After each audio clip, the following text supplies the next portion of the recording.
Welcome to MCT Podcast Episode 6. This is going to be the interview with our UX designer. Do you call it UX?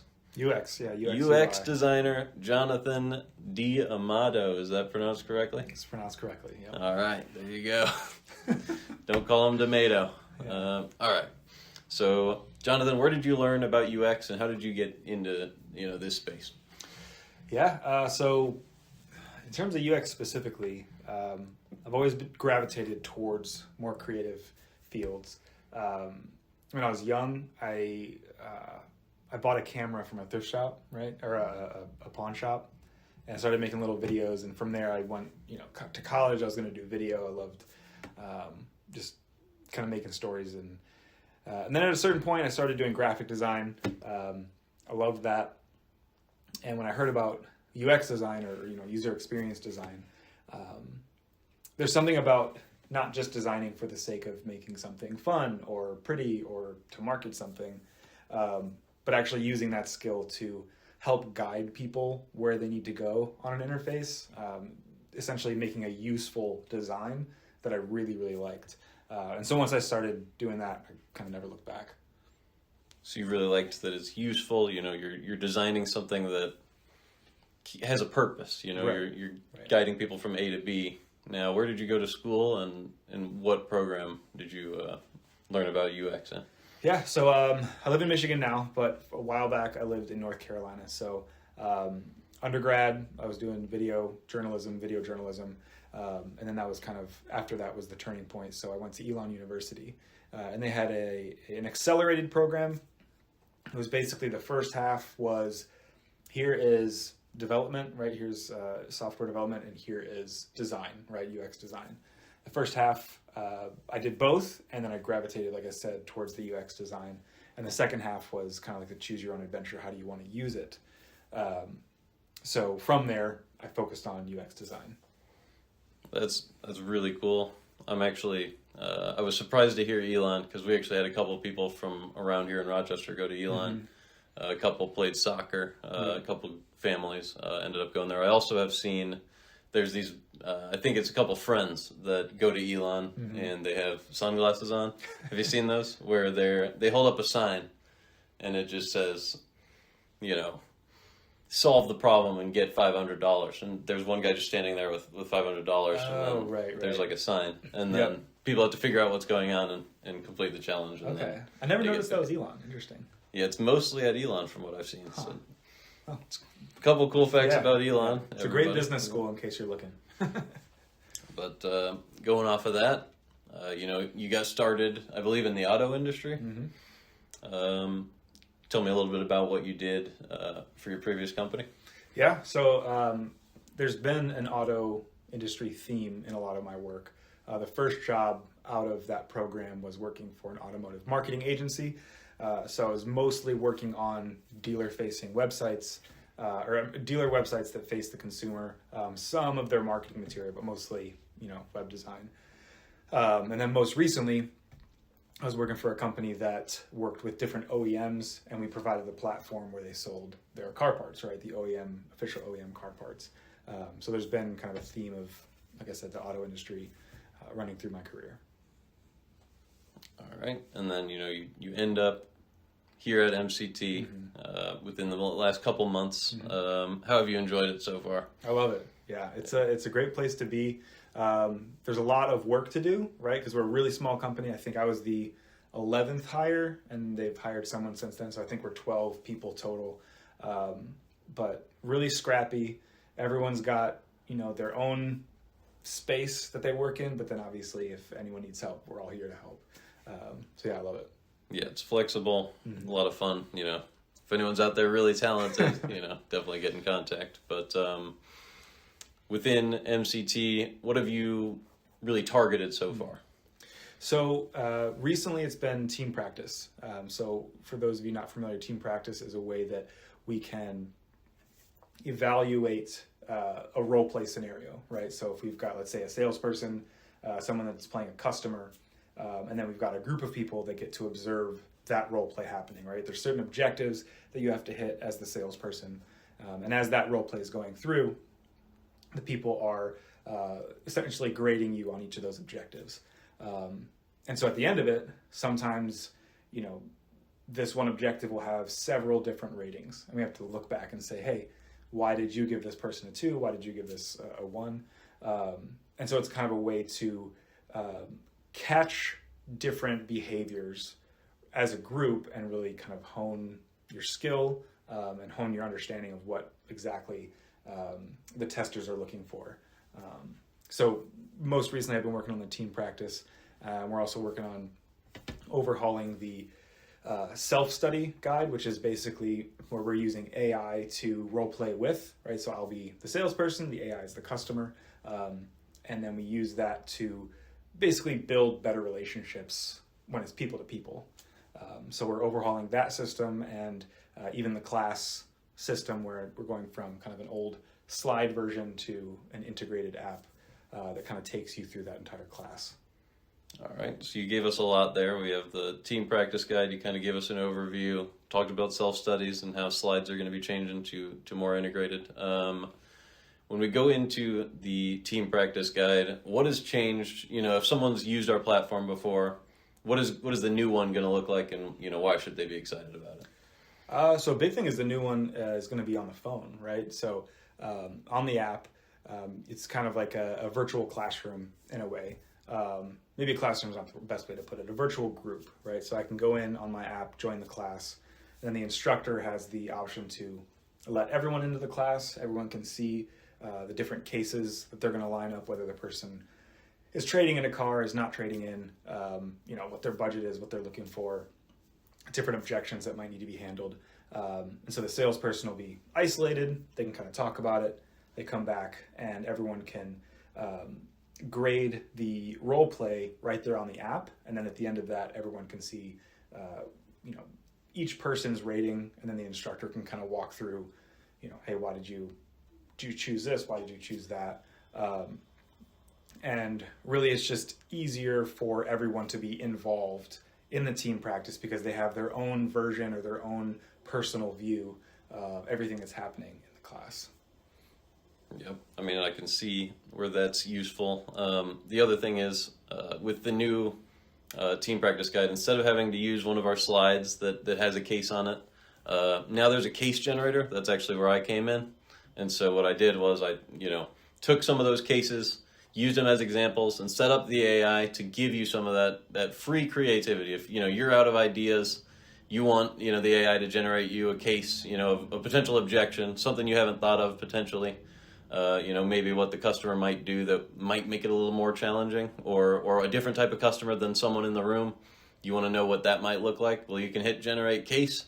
It'll come up with a case for you, and then you can role play based on that customer on top of what you would normally do. So it's just a little bit of extra flexibility, and it's a cool new feature there on the team practice guide. And now, if we move forward to self-study and kind of the slide integration, how do you think that's going to improve the pathway for the learner? Mm-hmm. So right now the class structure is similar to a PowerPoint slide, which is great when you're doing it on your computer. Doesn't quite translate as well onto the mobile app, right? So when we're opening up the class, immediately it's saying, hey, turn your phone. You can kind of zoom in, zoom out. Sometimes that can get tedious, especially if you accidentally tap something and all of a sudden you're way zoomed in or way zoomed out. So essentially we want to replace the slide structure of those classes to something that is integrated directly into the mobile app. So at that point, it's just pages that you're going through. You don't have to turn your phone all over the place. And there's just less confusion in general. You can kind of, in a sense, go on autopilot to go through the slides rather than trying to figure out the system so that you can do the class. Yeah, so the way that I interpret this, and you can tell me right now, is this what we're going to end up with? And that is, like, if you open it up, the way that you would use, ESPN or something like that, it's kind of set up where you can find what you're looking for intuitively. Mm-hmm. And I think that's kind of what we're looking for now. Like, you don't have to read all of the icons, try to figure it out. Like, it's going to be easier to use the first time. And if you used it before, it'll be so seamless that the transition won't cause any headaches. That's kind of what we're looking for? Absolutely, yeah. And really just on a grander scale for the platform itself, kind of just boiling things down to their most simple parts, right? Like right now, we have quite a bit of menu items on the sidebar, which obviously certain users are going to see different things. But how can we boil down what the platform's about, right? It's clearly doing classes or missions, depending on if you gamify it, evaluating yourself and looking at the results that you've done, and then just the settings for the application and what you have to do next. I've just got a lot of different places you can go, and it's up to the user to find, how do I start a new class? How do I find a class that I haven't been assigned to? How do I find my grades and evaluations for the classes that I've taken? And I think it's pretty well laid out, but what I would like to do is simplify that map, so to speak, so that the platform is essentially guiding the user where he or she wants to go, versus, hey, should I be going here? Okay, I see a library. This looks right. It's like, nope, these are the courses that you can take. Here's the evaluations of the courses you've taken, and here's what you've got coming up next. That's how Jonathan is reshaping the platform, getting us where we need to go. We did have a little bit of a discussion right before this. In your experience, what does training look like for you? Whether it's at, a summer job or, a job you've had before this, even if you were the one doing the training, what does that actually look like? So prior to this, a lot of the time it was, we're going to put you in, in a separate room. They're going to give you some videos, and like basically the only thing you would really get out of it is like, don't do this, don't do that. And like it'd be videos, and you have to answer these questions. And the only thing they're really making sure that you do is not to do certain things that are dangerous or unsafe for someone else or for yourself or whatever. So it's mostly just don't harm the company. That's what I've seen training platforms used for. And then training within jobs, it's been follow this person around, learn from them, and then hopefully you can just pick it up as you go. Like that's basically how I've been trained in the past. And I don't hate the idea of like do it until you learn it, not fake it till you make it, but try it and get better and practice.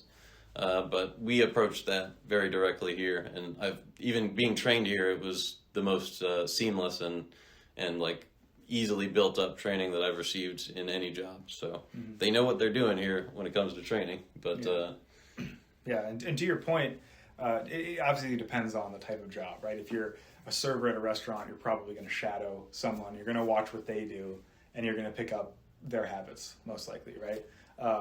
If it's maybe more sales oriented, more loaner sales, let's say, real estate or, mortgage banker or something like that, they're going to give you scripts. They're going to say, hey, you need to make sure you say this, this, and this.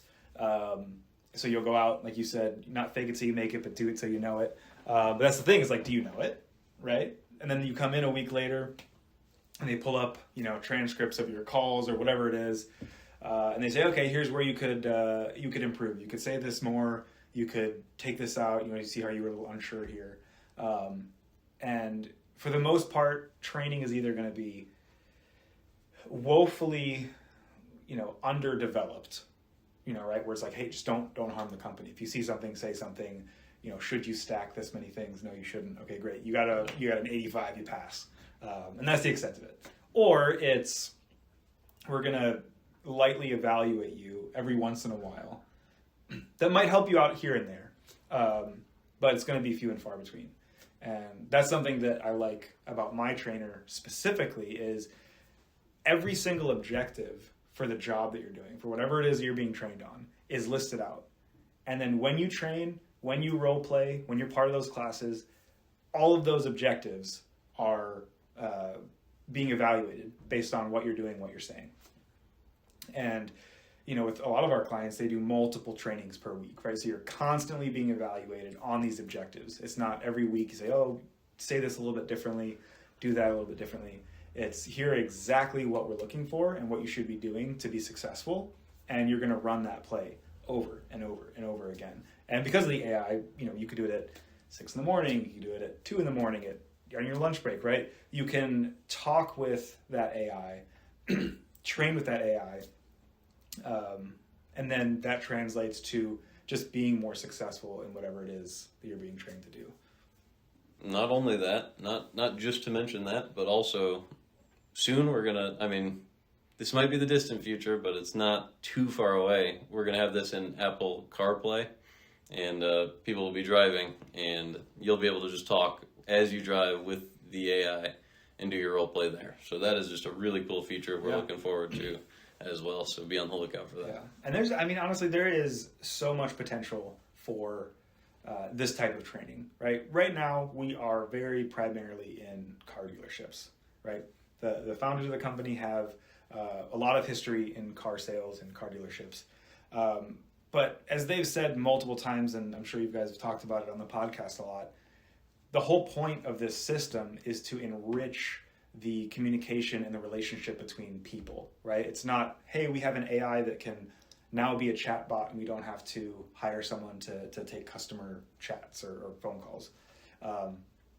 It's literally there to make people better at talking to other people, right? So to your point on the CarPlay, that might be a distant future thing, but depending on where you're going in the car, you can practice, right? If you're going to, your let's say your girlfriend's father's house and you want to, propose, pull up My Trainer, tap on the talking to the future father of the bride training, right? Yeah. I mean, what I'm saying is the applications are endless, right? They really Any are. kind of human communication that you want to better yourself in could be available, right? And it could just be at the touch of a button or touch of a screen, right, in CarPlay. That's why that's why I'm so excited about it, just because the potential is there to just be a massive help to a lot of different areas of life. There was a thought that I had recently, and I didn't want to even suggest this, but like approach like virtual like AI girl and just practice getting rejected over and over and over, and then you just get used to it, and then you're comfortable and you're ready. And then if you don't get rejected, you better be ready for that as well. We might be able to build that in as well. So I mean, honestly, that's a great model, just rejection in general, right? Yeah, exactly. Think of maybe you're an entrepreneur, right, and you have a business idea. You're going to be rejected a lot, so maybe you could go to an AI and like practice that rejection.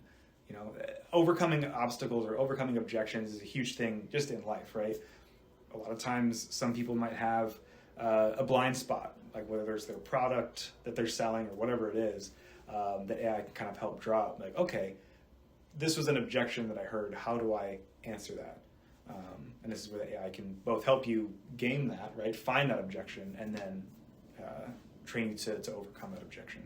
And the other thing is, there's another type of blind spot that our system really helps with, and that is you could be doing 90% of things right every time as a salesperson, and that might mean you sell a car, a really high percentage of the time because you did enough right that it passes the test for the consumer and you still sell the car. But when it comes to our incoming sales calls and service calls, we have all of the data available, and so you can go and check literally every single type of criteria that you'd expect in a call, and we can find that little thing you're still doing wrong, and you can optimize even further. So you can go from 90% to 100%, and it'll make that little extra difference, which can be the difference in 90% to 100% effectiveness at work as well. So just giving yourself that little extra difference by finding every blind spot you could have, every piece of criteria that can make you that much better. It's all available on My Trainer. Mm-hmm. And then you bring up a good point, right? What is causing you to be able to see that 10% that you're lacking, right? It's the data that is being collected when you have that conversation with the AI. And I know data can be a dirty word, subject, right? It could be a dirty word. All these companies collecting data on me. But the idea here is the more data you have, the more that you can just optimize whatever system you're working in. The more you can see the bigger picture, right? So yes, if you're 90% of the way there, maybe that extra 10% adds, another 10 cars that you're selling per month in this scenario. With My Trainer, we can pull that data and then show it to you And hopefully we can, soon do that on a regular basis and say, hey, you're hitting these metrics really great, 1, 2, 3, 4, 5. Here are the ones you might want to work on. And so with that, obviously it'll help the companies that the salesmen are a part of, but the salesmen themselves as they get commission. But like I said, with the potential that this has, just constantly upping your game, so to speak, in whatever it is that you want to learn, that data is going to be crucial. Yep, and this is just training data, so Correct. There's nothing really to be worried about. Correct. We don't collect anything like that, and if we did, we would legally be required to tell you about it. So you don't have to worry about that. Yeah. But yeah, so I mean that'll definitely be plenty for episode 6. Thank you guys for watching, and thanks for getting to know Jonathan, and thanks for stopping by again, Jonathan. Thanks for having me. Yeah. All right. See you guys.